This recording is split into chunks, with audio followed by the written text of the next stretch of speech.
interviews form the basic selecting criteria for most large companies. However, some people think that the interview is not a reliable method of choosing whom to employ. To what extent do you agree or disagree? Interviews are widely used by companies to choose the right people for a job. While interviews can be useful, I believe they are not always the most reliable way to select the best candidate. Interviews often focus on how well a person can speak and present themselves, rather than their actual skills.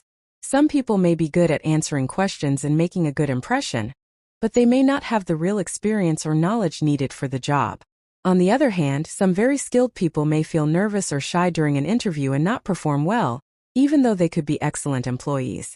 Furthermore, interviews can sometimes be unfair because of personal opinions or bias. An interviewer might like someone just because of the way they look or speak, or because they have a similar background.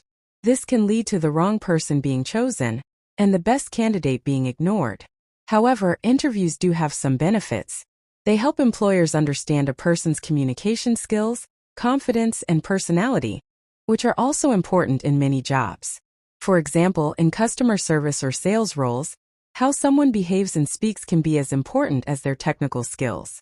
In my opinion, interviews should not be the only method for selecting employees. It would be better if companies also used other ways to test ability, such as written tests, group activities, or trial periods. This would give a more complete picture of a candidate's strengths. In conclusion, I agree to some extent that interviews are not always reliable, especially when used alone. A mix of different selection methods would be a fairer and more effective way to choose the best employees.